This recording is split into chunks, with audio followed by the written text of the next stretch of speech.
દુર્યોધનનો જીવ જતો નથી, લોહીના ખાબોચામાં તરફડે છે. શિવરંજની પાંડવો તો વિજયની ખુશી મનાવતા હતા. અનેક અક્ષોની સૈન્ય નાશ પામ્યો.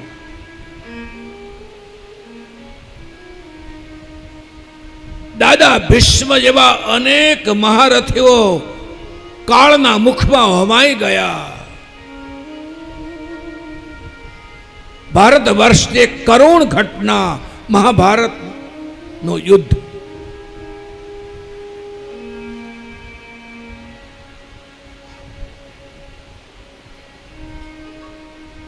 દુર્યોધનનો મિત્ર અશ્વત્થામા એની પાસે આવ્યો. ભાઈ, જે કાંઈ થવાનું હતું થઈ ગયું, આપણે યુદ્ધ હારી ગયા, પણ હવે તારા આત્માને શાંતિ આપી દે ભાઈ. એ સમયે દુર્યોધન બોલે છે, અશ્વત્થામા, જ્યાં સુધી આ ધરતી ઉપર પાંડવો જીવિત છે, હું ન મરી શકું, મારા પ્રાણ ન ત્યાગી શકું. મારા અંગે અંગમાં વેર ટપકે રહ્યો છે. ક્રોધ, ગુસ્સો, નફરત થી ભરેલો દુર્યોધન જીવનના છેલ્લા શ્વાસ વખતે આ છોડી શકતો નથી.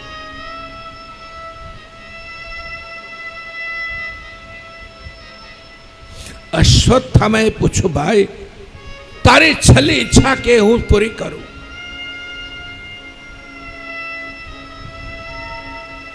દુર્યોધને કહ્યું, કપટ કરવું પડે તો કપટ કર, મને 5 પાંડવોના મસ્તક લાવી દે.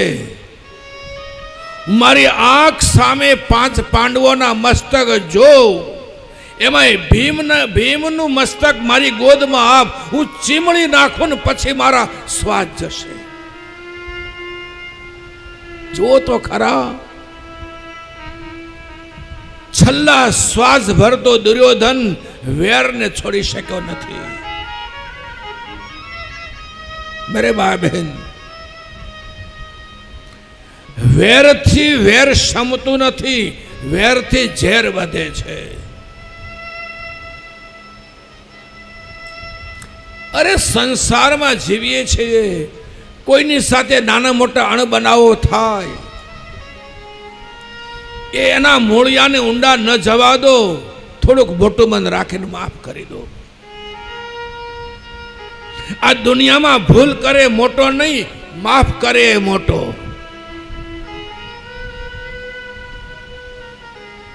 મહાભારતમાંથી આ ગુણોને જીવનમાં ધારણ કરીએ. થાય કોઈ સાથે અણબનાવ થાય, એક વ્યક્તિ આખી દુનિયાને રાજી ન રાખી શકે.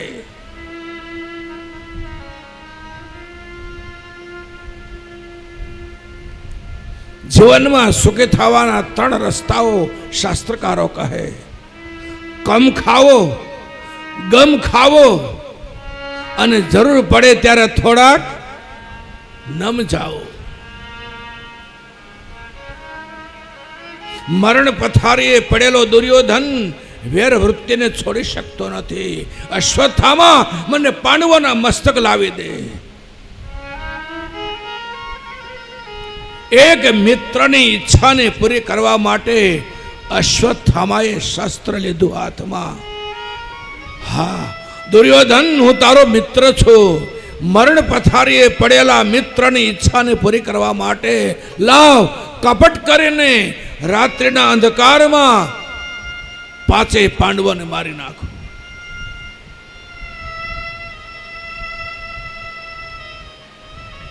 એક હાથમાં ફાનસ, લાલટેન, એક હાથમાં ખુલ્લી તલવાર લઈને અશ્વત્થામા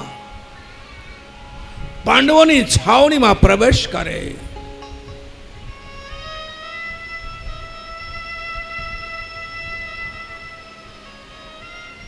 પણ જેના જીવનની દોરી કૃષ્ણના હાથમાં છે, એને કોણ મારી શકે? એ રાત્રે વિજયની ખુશી મનાવા પાંચેય પાંડવોને લઈને કૃષ્ણ 16 કળાએ ખેલેલા ચંદ્રના ની આભામાં વનની શોભા માટે, વનની શોભા જોવા માટે નીકળેલા. પૂરી રાત વન વિહાર કરવા કૃષ્ણ પાંડવોને લઈને ગયેલા.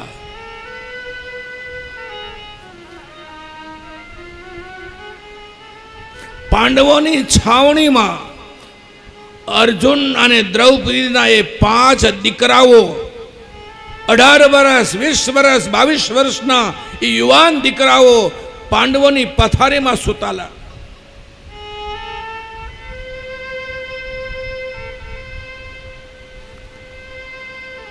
માથે ઓઢીને સુતેલા 5 વ્યક્તિને જોયા અશ્વત્થામાએ. આ જ પાંડવો છે.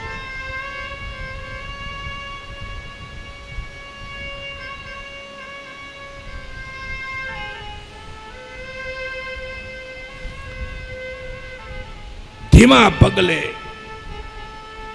ક્રોધ છવાય, કાળ છવાઈ ગયો છે માનસમાં. વેર વૃત્તિનો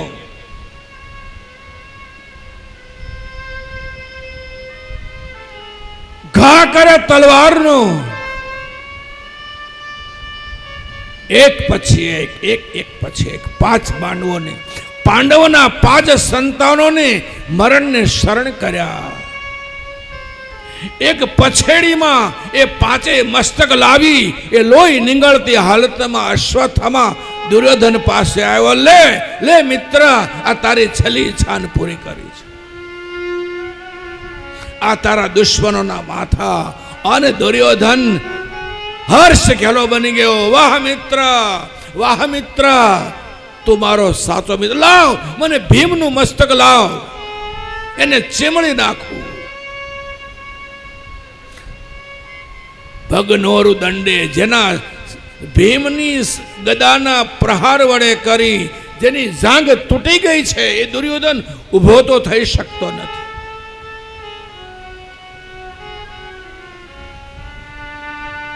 આમ 5 માથા પર હાથ ફેરવે છે. રાત્રિનો અંધકાર છે.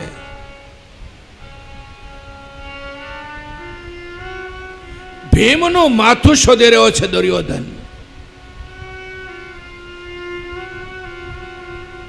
નથી મળી રહ્યો. બધા જ મસ્તકો એક સરખા જોયા અને ધ્રાસકો પડ્યો. ઓ અશ્વત્થામા,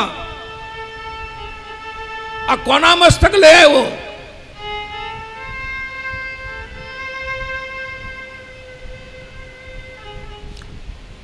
રાત્રિના અંધકારમાં એ લાલટેનના પ્રકાશ કરી પછેડીને ખોલી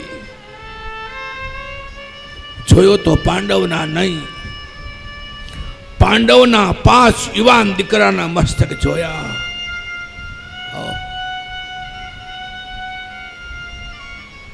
અશ્વત્થામા શું કર્યું?